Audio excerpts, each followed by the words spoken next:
बिल्कुल अजय जी, देखिए क्योंकि खेल में अलग नियम होते हैं, अलग प्रोटोकॉल्स होते हैं, ऐसे में उन नियमों के तहत अब आगे क्या होना चाहिए? अब आने वाले समय में जो मैचेस हों उसमें हम क्या देखें? एक हेल्दी इन्वायरमेंट क्या मेंटेन रह पाएगा जो वर्तमान में स्थिति बनी हुई है?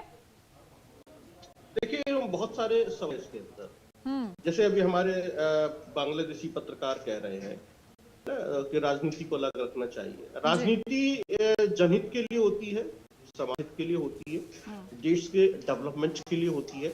लेकिन यदि आपकी राजनीति देश को पीछे ले जा रही है, नीचे ले जा रही है और उसको आदिम युग की ओर ले जा रही है, बांग्लादेश की राजनीति वहां की सभ्यता के लिए खतरनाक है। इस वक्त वहां की राजनीति उसको आदिम युग की ओर ले जा रही है।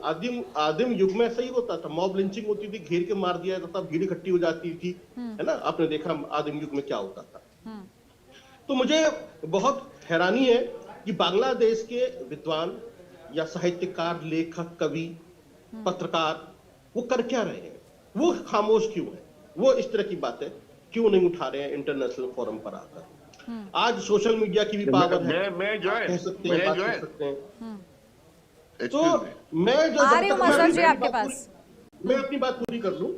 मैं जो कहना चाहता हूं कि यदि हम चाहते हैं कि खेलों की भावनाएं जीवित रहें, तो हमें राजनीति के स्तर को थोड़ा सा ठीक करना पड़ेगा। चाहे किसी भी देश की राजनीति हो, मैं ऐसी बात नहीं कह रहा कि सिर्फ बांग्लादेश को मैं टारगेट करना चाहता हूं, वो हर देश की राजनीति के लिए है, उसको ठीक करना पड़ेगा। यदि हमारे देश की राजनीति ठीक नहीं है और हमारे देश की साइकोलॉजी और मनोभावना, फीलिंग्स, यदि वो पूर्वाग्रह से ग्रसित हैं और उनके अंदर दूषित भावनाएं हैं और हम अलग अलग चश्मे से देख रहे हैं कि साहब ये तो इस तरह के लोग हैं, है ना, तो खेल के मैदान में वो नफरत दिखाई देगी। कैसे वो नफरत जो है खेल के मैदान में दिखाई नहीं देगी, ये एक बहुत बड़ा यक्ष सवाल है।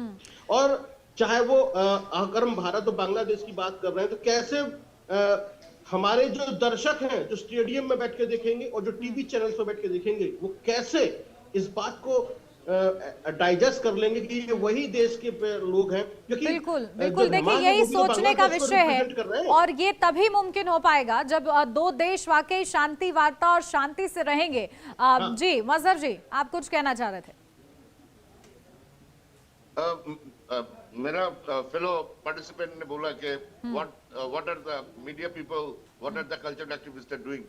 देखिए, आपको शायद पता नहीं है, जो कल्चरल एक्टिविस्ट थे उन पे भी हमला हो गया, हल्ला बोल दिया, न्यूज़पेपर पे हल्ला बोल दिया, जला दिया।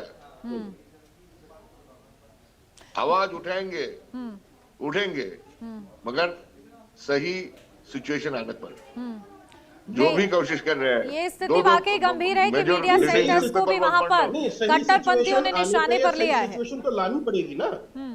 एग्जैक्टली कल्चरल एक्टिविस्ट ने रास्ते पे आके उतर गए कि भाई हम तो आवामी लीग की भी विरोध की थी, तो व्हाई यू आर टारगेटिंग अस, फिर भी माफी नहीं मिलना है।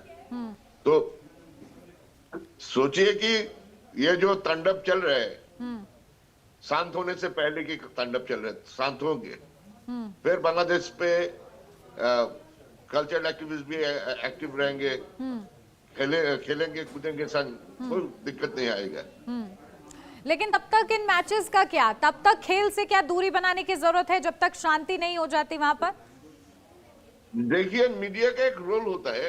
मैंने थोड़े दिन पहले एक आपकी इंडिया की एक leading Delhi based talk show पे, टेलीविजन के टॉक शो पे मुझे बुलाया गया, तो एक गुरुजी ने डायरेक्ट बोल दिया 100% चैलेंज करके, जो जिस हिंदू युवा को जलाया गया, पीटा गया, मारा गया, उनकी माँ और बहन को रेप किया। मगर मैंने जब रिप्लाई दिया कि it's not true, that is 100% wrong, मेरा voice was then, my voice was then muted, that was not focused. सच मीडिया का हम जो मीडिया पे हम लोग जो काम करते हैं ना, हमको वेरी स्ट्रॉन्ग